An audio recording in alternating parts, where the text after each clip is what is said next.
The Red Review is brought to you by Growth Ignition, the transformation consulting, training and enabling tech firm in the work-winning space, and their product set, the Bid Toolkit, the online bid processing guide with APMP accredited training and tools to download.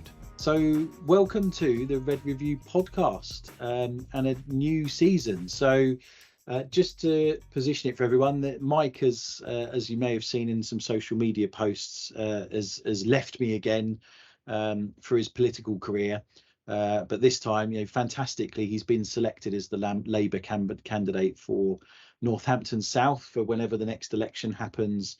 And so, A, he's too busy to do this stuff, and B, probably has to be careful what he says in public, I guess. And so, as I did before when he was focused on becoming a councillor last time around, a couple of years ago, I'm going to soldier on. And I'm going to bring on guests and friends, as you'll see shortly. And so we'll have 3 episodes in quite quick succession in the coming weeks, and that just to build up a bit of a back catalogue, and then we'll probably revert to once a month moving forwards. And thank you to the listeners for sticking with us through the four years or more that Mike and I had been up to this, and hopefully you'll stick around for some of the stuff I get up to in the future. And let's face it, if he doesn't get elected, I'm sure he'll come back, but let's see how it pans out. So I'm starting with a fantastic guest today. Hello Ceri, thank you for joining me. Thanks for having me. No worries at all. So would you mind, Ceri, just doing a bit of an introduction, a bit of background on yourself, where you are in the world, what you get up to, and then we've got a topic to talk about, an exciting topic in a bit. Yeah, I'd love to. So I have no political aspirations, so I could always come back and do another cameo if this works out. So I'm Ceri Mescall, work-winning consultant based in Victoria, which is on Vancouver Island in Canada. Originally from the UK, moved here to Canada in 2018. Spent 17 years now in proposals, which is far too long, but I do love it. Across different industries, across public sector and commercial, multi-vendor bids. I've worked when I was an employee for family-owned companies, corporates, partnerships, and about a year ago I went self-employed. I'm a big proponent of APMP. Started as a member in the UK in 2009. And that's where I kind of expanded my network and found people that do what we do. Did all 4 of the APMP main certifications and the Exec Summary Micro one. Been involved in some awards judging for APMP UK, some chapter presentations, and I'll be presenting next month at the APMP conference in Orlando. Really looking forward to chatting about proposals. But if we do run out of material, I also love talking about travel, coffee, craft beer, and rugby. So there we go.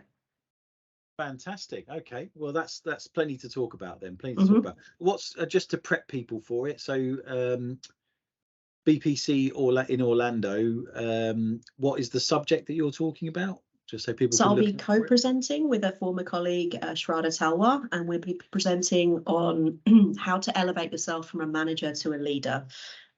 So we found a lot of the literature articles out there confuse management and leadership.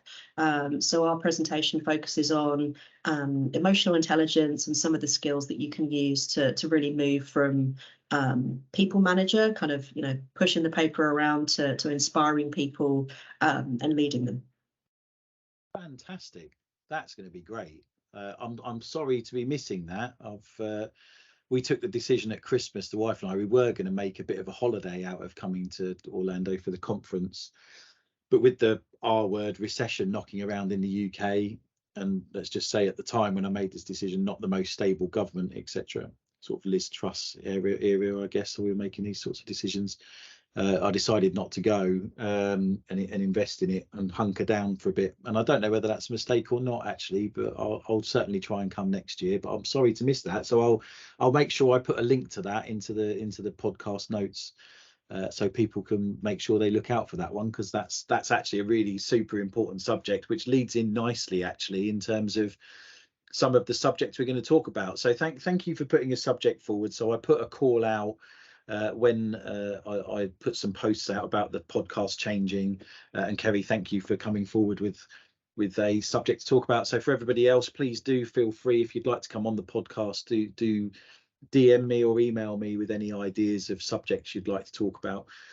You'll be very welcome. And so the first one was you, Ceri. You were the teacher's pet, first out the gate, apple on the desk. And so career longevity in proposals. So I don't think Mike and I had touched on this one much before, but it kind of doesn't matter if we had, because the back catalogue's been deleted. So the Tories can't get him. So we're starting from afresh, and to be honest, there has been quite a lot of movement in this space. I think even in the last year, certainly, last couple of years. So things have probably moved on anyway. So position for us why you reached out on this one. What's the burning platform, I guess, and what's the subject about? Yeah, so I've been thinking a lot, due to the presentation that I'm doing next month at BPC, and did a webinar on leadership in proposals last December. So I've been thinking a lot about as you progress into your career within proposals, what that looks like, and you contrast that with the efforts that are being made to get people into the industry at that more junior level.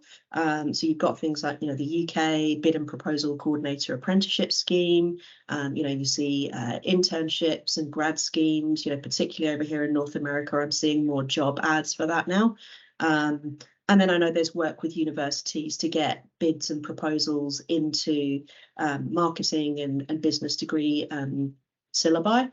It's there's so much effort being made at the front end, and we seem to have a bit of a leaky bucket in terms of we're losing good senior people that have a lot of that knowledge later in their career for a variety of reasons. And yeah, I think it's a challenge that I've observed, and I'm keen to kind of talk about where people go, what people are doing now, and why they're leaving. That's really interesting, isn't it? So I've got the same perception as you. I haven't got the data to back it up, I have to say. I've not done a big survey or something. Of course, old Martin Smith with Bid Solutions, my partners that I do training stuff with, they have their big biannual salary survey, which they published. It's worth looking at, actually, for listeners.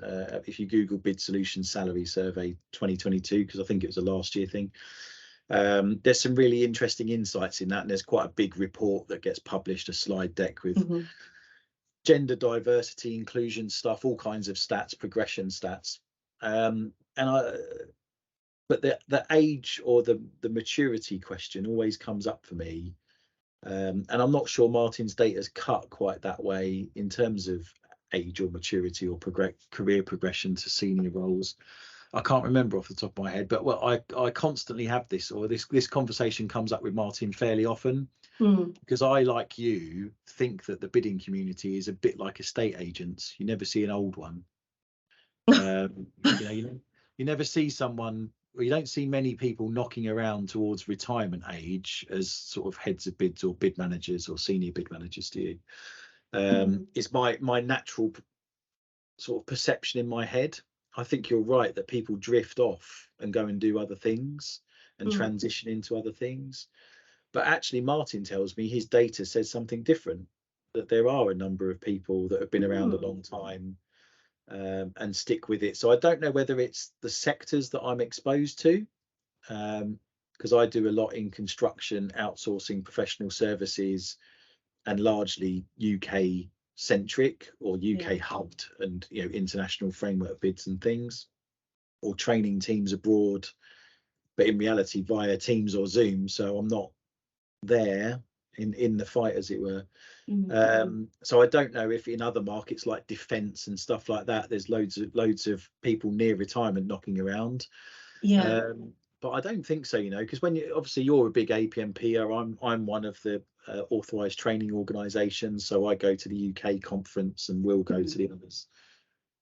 next year. And again, you don't see that many people in their 50s and certainly 60s knocking around, do you? Well, I think the only exception to that is people, like both of us, moving from employed to self-employed. So, either freelancing as a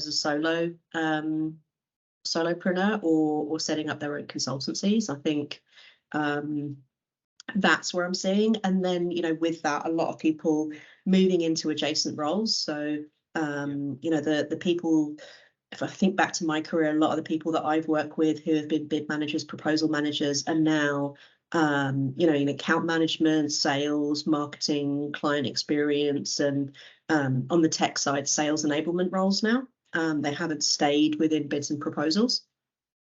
Yeah, I've seen spread wider than that actually, because bid managers in particular, slightly less so bid writers, but bid managers in particular are, I tend to say bid management's a job of two halves. There's the project management element, which should always be basically invisible, a bit like IT people. You should only ever get spoken to about your project management stuff at the Christmas do, because no one should ever notice it.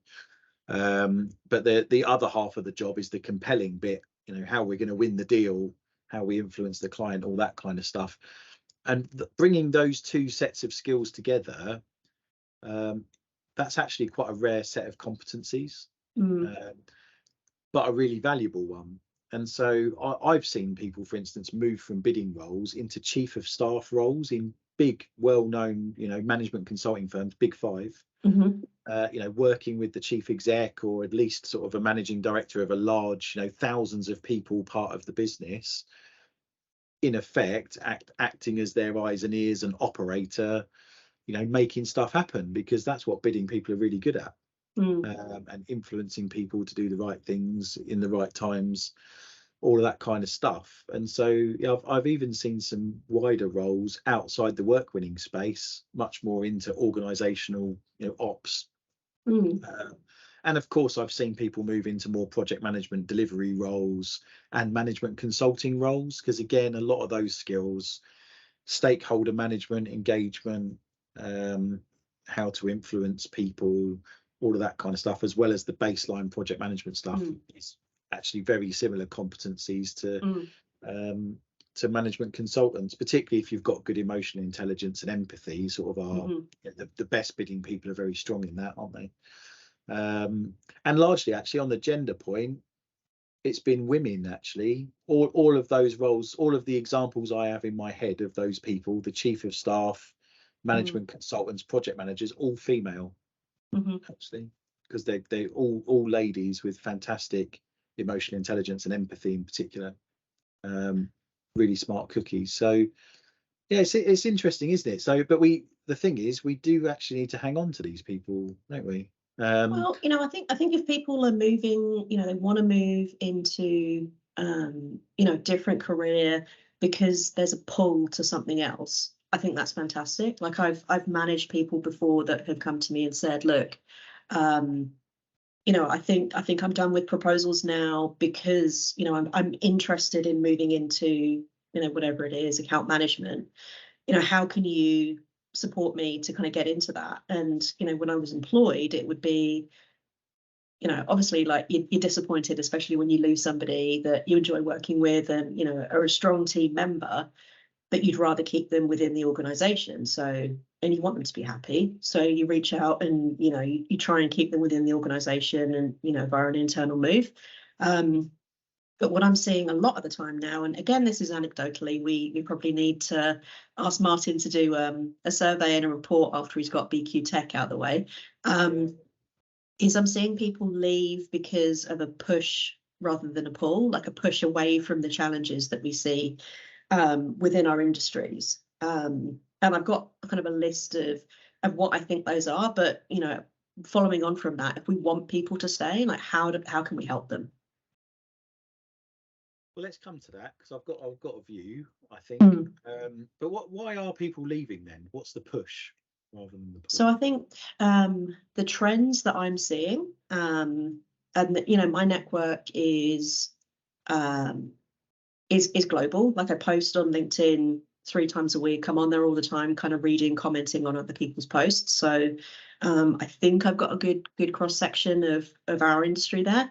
But I'd say, you know, number one is workload, kind of stress, burnout, changing priorities. You know, you mentioned that you've got a young daughter, so I think folks with caregiver responsibilities are kind of reevaluating, is proposals a sustainable job and career when you've got those responsibilities. I think career ceilings. So you'll see like very few board level proposal roles.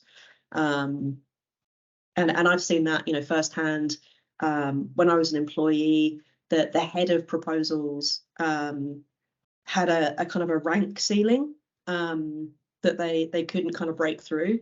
But you contrast that against the rank ceiling for the head of marketing or BD, and those were very, very different. So I think those are kind of my top three. I've got some other thoughts as well, but what do you think about those? Agreed. Yeah. So, but I think there's some underlying issues or things that we and APMP need to tackle, or are tackling, but it will take place over time. It's not going to happen quickly. But yeah, I agree. I mean, I say to my wife often, if we'd had Juno, our daughter, when I was head of bids at Mace, when I had a real job, you know, hour and 40-minute commute each way, door to door, working on mega bids for, you know, hyperscale data centers or whatever it is, with, to be honest with you, fantastically unreasonable clients, asking for far too much in too little time, with not enough spec or detail to be able to do a good job of it, and then expecting you to commit to £1 billion data center campus or whatever it is. That's, and working with fairly aggressive and not bidding savvy senior stakeholders, and trying to marry all of that stuff together with my team, constantly quite challenging and stressful.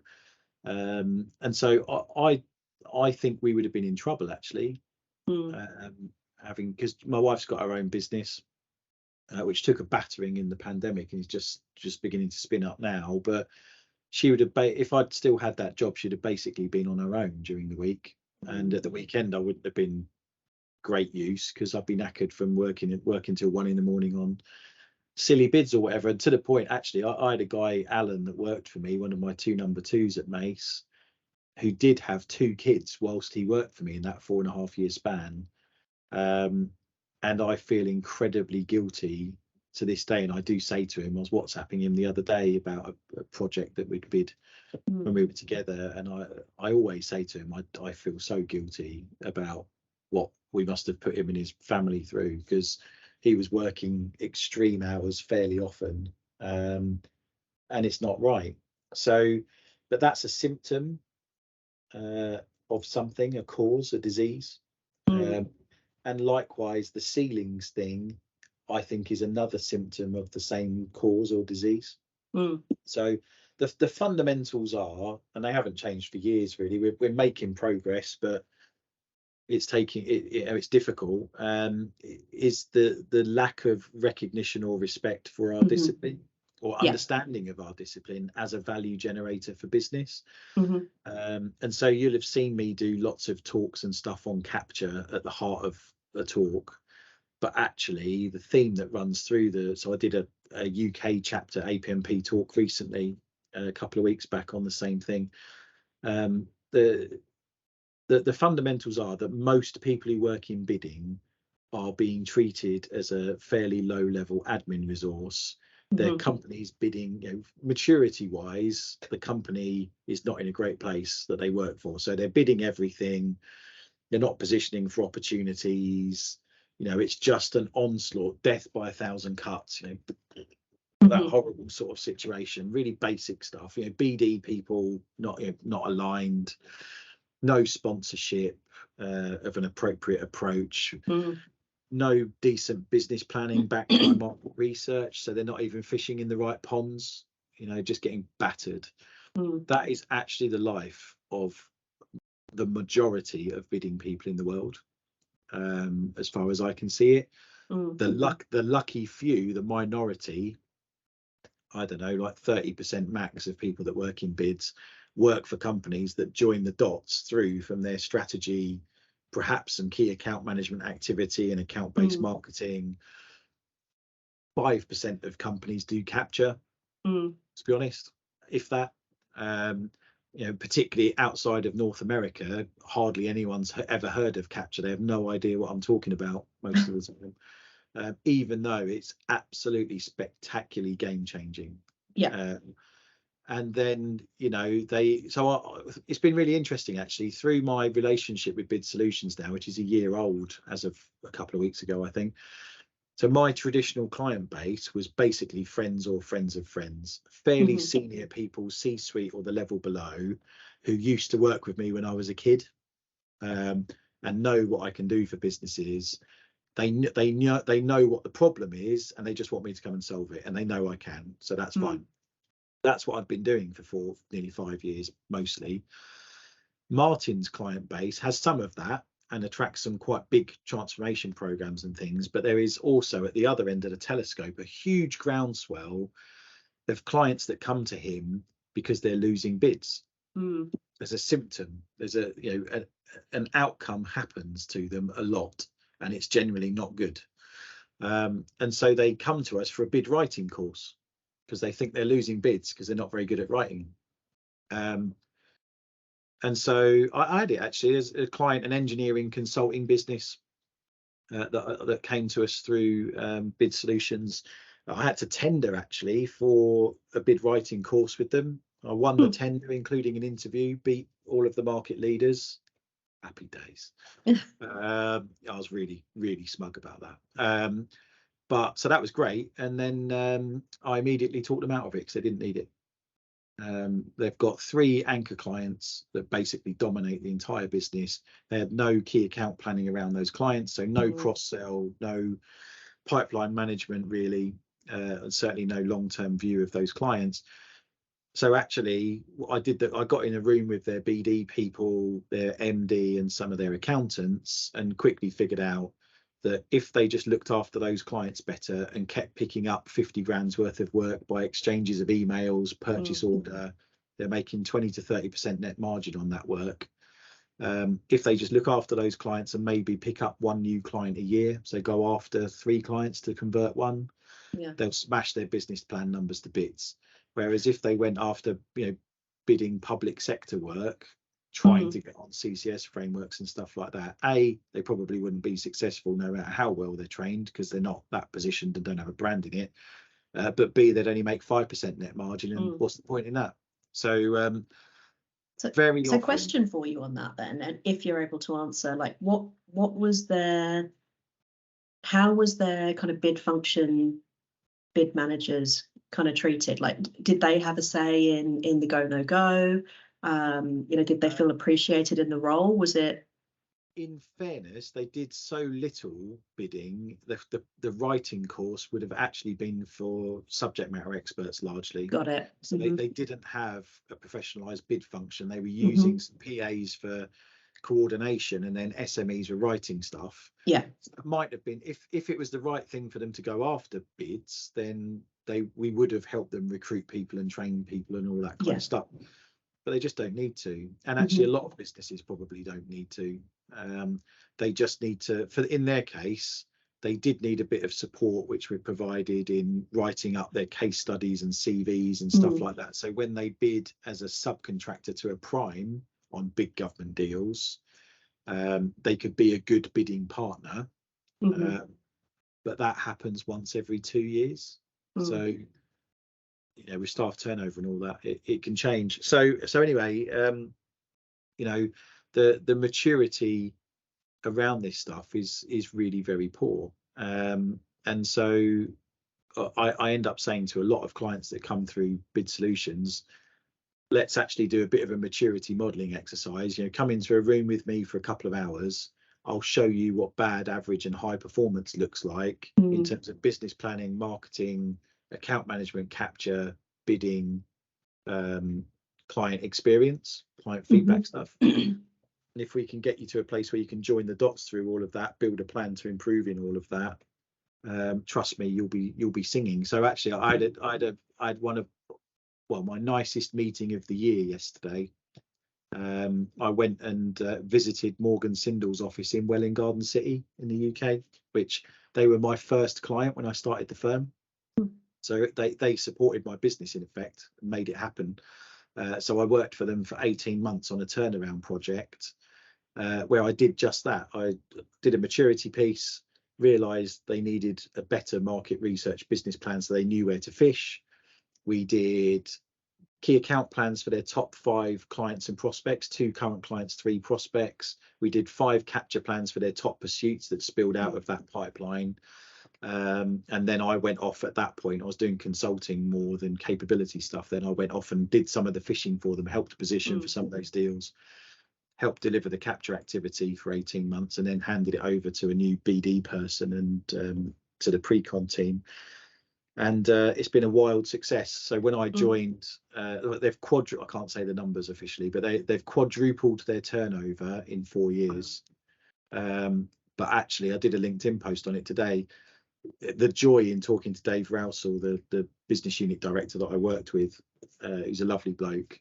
I'm so happy for him and his senior team, because it's a really nice place to work now.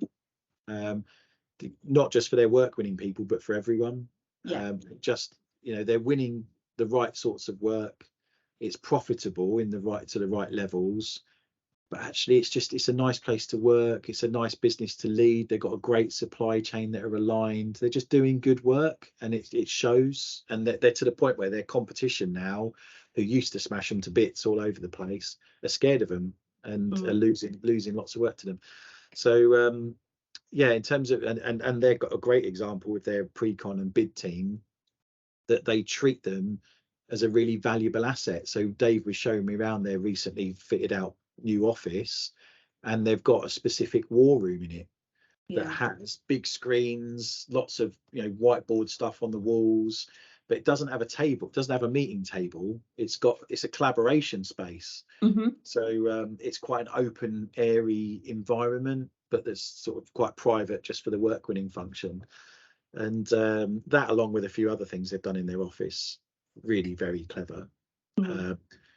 But most bidding people aren't in that space. So anyway, I think the maturity bit, which the new BSI standard stuff that's going on at the moment from the with the UK chapter driving, I think will begin to help. It's another anchor or another pillar in transforming this. That's an incredibly important initiative, which, if I get the podcast out in time, actually, people should input and feedback to. They should read that standard.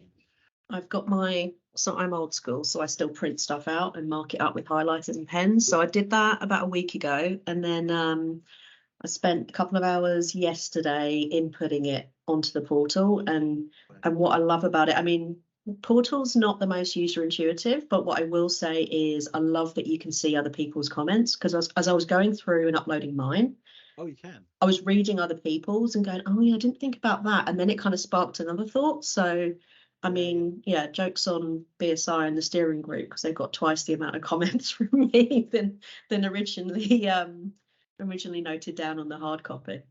Yeah, I mean, it's obviously, because I'm wedded to the APMP, and I wouldn't say anything negative about it.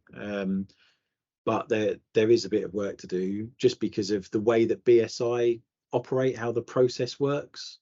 So they've only had one APMP training organisation involved. All the other stakeholders aren't bidding people, and so you've not got. I don't think they've leveraged the full sort of brain power of our community at all. So there's a bit of work to do, because it's a bit one-dimensional in terms of sector, in terms of size. There's a lot in there that I like. I was on a webinar, a LinkedIn Live yesterday, and we were kind of dissecting it a little bit. And I think there's a lot to like. I think it's a solid draft. And a lot of my comments are around terminology and differences in industry and geography. And I think if I'd looked at this 5 years ago when I was still living in the UK, probably would have had very few comments. Now that I'm over here in North America, and I know the the nuances and the differences between those two geographies, I think that's where a lot of my comments have come from. Oh, right. No, I think for me, I need to input my comments, and actually, so I've published a online Word version of the document to crowdsource. I've sent it out specifically to I think 15 heads of bids, quite senior people, to get their specific comments, and I've got a call on it on Tuesday to walk through it with them, because I think that's the right thing to do. And I just wanted them to work on the thing and put their comments into the portal. Because it was quite a short time frame and over Easter, which again is a bit unhelpful, but a bit of a BSI thing, I suspect. So so I've driven some activity with some senior people to look at it. But actually, for me, as an APMP training organisation, it doesn't relate back to the body of knowledge much. Yeah, this is a comment that I was seeing from a lot of people through different sections of the document. Yeah, so it's not rocket science to fix that, and like you say, it's a great start, and it's a fantastic idea. Absolutely fantastic idea, and thanks to the people involved, because I think it's going to be a great backbone for the discipline. But they are going to get some comments in lots of different ways, as you would expect, because there's lots of different points from different sectors and geography, etc. So it'll be really exciting when they get towards launching that. I mean, obviously, with my business, I'm going to be going after it super hard, because an enterprise bid toolkit site is digitizing your backbone, all of your processes, all of your training content. Basically digitizing that standard into your business's intranet is obviously a really powerful proposition that no one else has, which I'm already, to be honest, a few tweaks, I could do it now, which I won the APMP award for, Vendor of the Year. So why wouldn't I do that? So I'm really excited about it as an opportunity. But like I say, we should come back to the subject, shouldn't we? We've whittled on a bit, gone off. We diverted a bit there, but I think we touched on a couple of points in terms of, how do we keep people in the industry that want to stay? And I think we touched on a couple of points there. You were talking about, being data driven with decision making. So when you were talking about how you assist your clients, using the data rather than somebody's opinion, internal politics, ego to kind of direct and set the strategy. And then having a seat at the table's great. Having a voice at the table that's respected is even better. So having that opportunity to raise opinions, have a healthy debate, have some healthy conflict. Well, we've got to. I think the answer is we need to reposition our discipline and our bid teams as highly valuable work-winning engines for businesses. And so the reason why I've been giving lots of talks about capture at the heart of the talks is not really because of capture in itself and because I do that stuff or teach that stuff, although people are welcome to come on my courses. It's actually because I think that's the great opportunity for bidding people. I don't think capture is a business development job. I think the campaign management of capture is a work-winning project management job, which I think we bidding people are naturally much better positioned for than anyone else in the whole business. And of course, the benefit in that, if we can get upstream, move left up the sales funnel, it means that we can create opportunities that are self-fulfilling prophecies. If we can get the business manage a campaign and work with our BD colleagues to get them to go and meet the right people at the right times and position the right things, but in reality, actually just get the BD people to open the door to push your key delivery people through and get them to co-solution with the client, to zipper with the client, build relationships strategically, tactically, BAU, all of that classic capture stuff, really. By the time it gets to your bid team, or as a bid manager, if you've managed that all the way through, you're always going to win it, aren't you? If you've done a good job of that. And it will probably be more profitable, and your cost of sale will probably be lower, and it'll be a lot less burden on the business because you might have had sight of the ITT in advance, or hopefully you've helped the client shape it. So there's less late nights in the actual frenzy of the bid Yeah. period, because you've already done all the homework. So in terms of, coming back to your point around, kids, for instance, if you get capture singing and perhaps key account management and perhaps account-based marketing all singing together on a defined pipeline of key opportunities, then people shouldn't have to work late nights and in stressful situations. It should take the heat out of the sting out of a lot of that, in theory. I think to do that though, you're not going to do that on top of, running in the hamster wheel as a lot of people are right now. So I think we need to look at, how we change and elevate the role. And the places that I've worked before that have done that really well are the places that have invested in proposal coordinators and technology as well. So, what routine, repetitive tasks can we take away from the folks that we want to be doing, sales strategy, capture strategy, so that they've got the time and the headspace to do that? Because, like, I don't know about you, but it's not even so much time, it's mental energy. Like, you need to be in a certain flow state to do that kind of heavy lifting. Like, I always do my heavy brain power work early in the morning, and then kind of meetings, emails, messages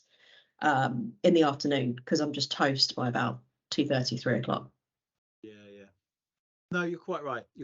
But we've got to use that data and insight on win rates and feedback on bids and all that sort of stuff to demonstrate to the business that we need to move left up the sales funnel, and we need a bit of investment to do that in technology or people or whatever that looks like. And of course, the whole AI agenda is going to change that anyway.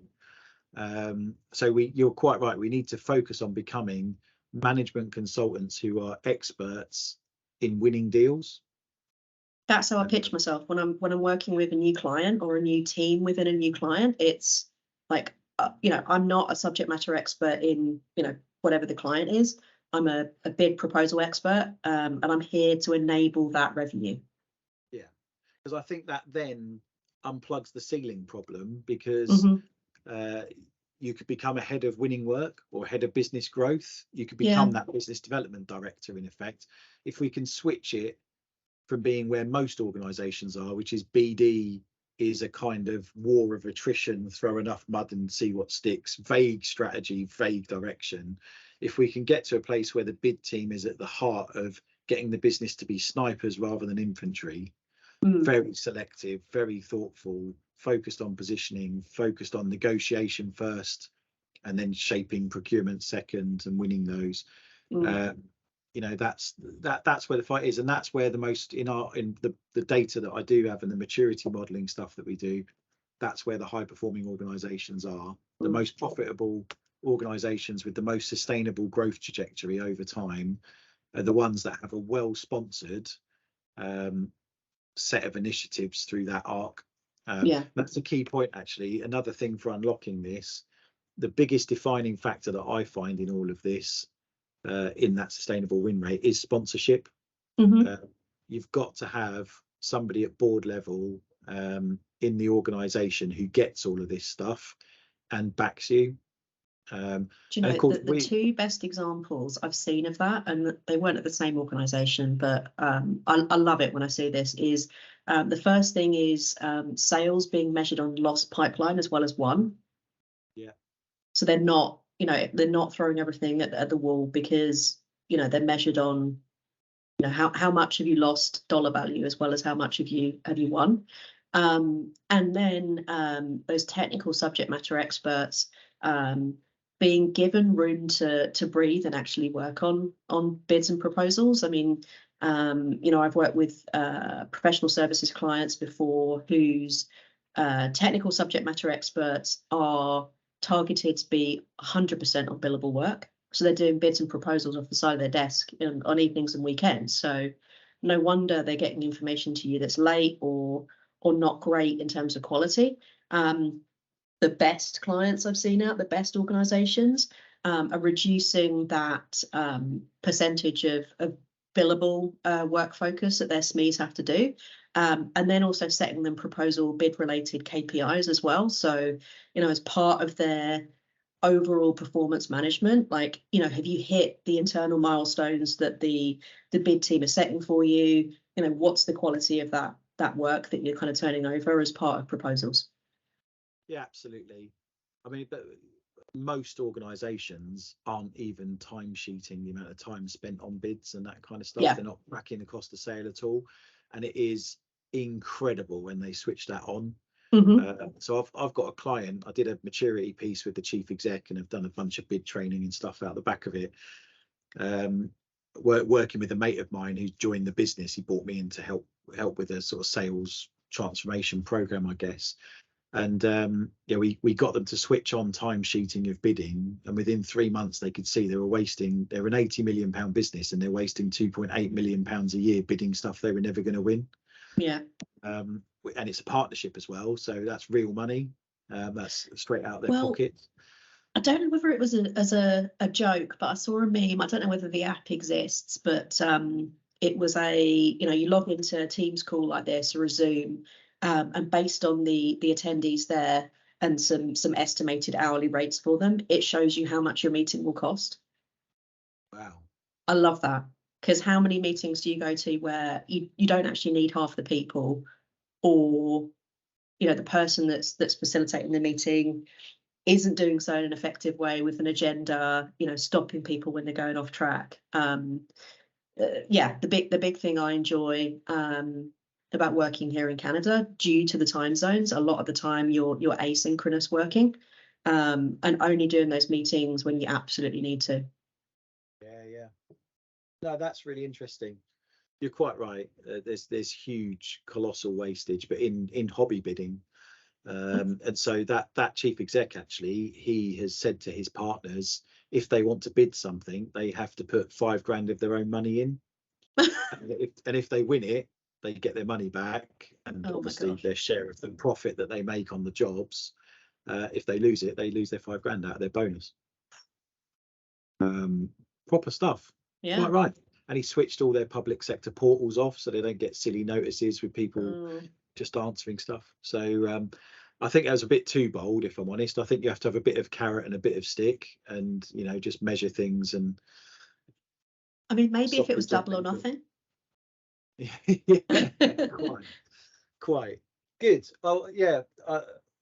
I don't know whether we've answered all of it or some of it or what, but it just feels like you're quite right. The heart of it is in elevating our role in the business. And of course, as bidding people, whether you're in the war room or on Teams calls or whatever it is, the great joy in our job is that we get far greater exposure with senior people more often than anyone else in the business. Hmm. Any better than marketing, HR, largely anyone, because we're on bids that need governance and sign off and sponsorship and all of that sort of stuff. So, have the chutzpah to take one of those senior people to one side and say, we need to talk about Mm. win rate and investment, and can you sponsor some work into how we transform things and do a better job, win more work. I just want to win more profitable work for you. Hmm. They're not going to say no to that, are they? So yeah, I think that's a conversation that we bidding people need to have. But there's a whole piece with APMP, like you say, and I think the standard actually is even more important than it looks at first glance, because it should be a standard which becomes a fashionable thing that businesses invest in and have as their backbone in bidding. And I think just going through that process of getting that and certification for it will switch senior people on to what best practice looks like. Mm. It's even got a maturity modelling bit in it. So yeah, I think that's going to Well, be I really don't think we've interesting. solved all the world's problems, but I think hopefully we've raised a few interesting points, asked a few questions, and my intention of coming on here, you know, other than having a nice chat on a Friday morning, was to you know, continue the conversation. Yeah. So you know, I think when this episode's released, it'd be great to maybe do a LinkedIn post alongside it, and just have people kind of feed in their take on it, because you know, maybe we're wrong, maybe everything is hunky dory, and people are staying in bids and proposals until retirement quite happily, but it's not what I'm seeing anecdotally.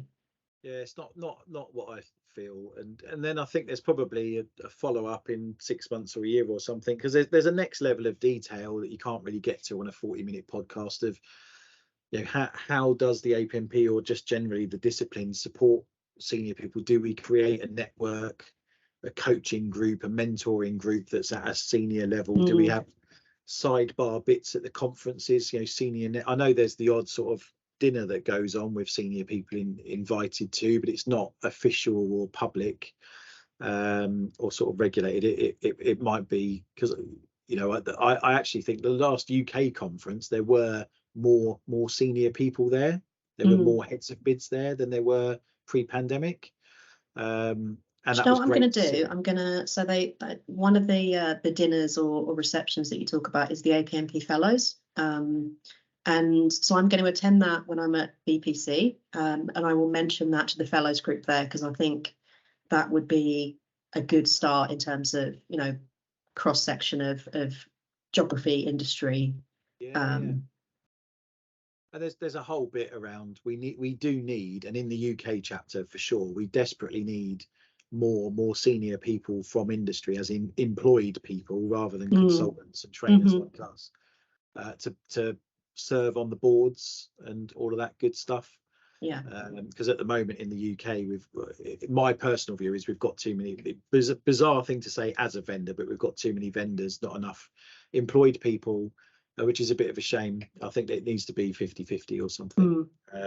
They do, you know, people involved are doing a great job and have done through difficult circumstances, etc. And we have to remember these people are volunteers. You know, APMP only employ like 7 or 9 people or something globally.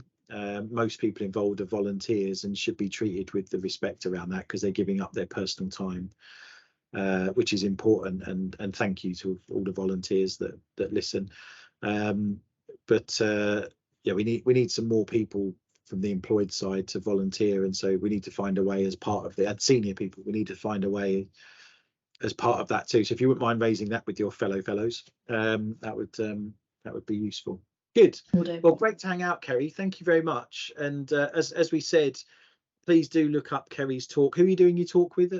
Who's your friend that you're doing your talk with? Shraddha Talwar. She's a head of proposals at a law firm in Toronto. We worked together at Ernst & Young previously. So we'll be rehearsing furiously over the next month via Teams and Zoom calls, and then yeah, we'll see how it goes on the day.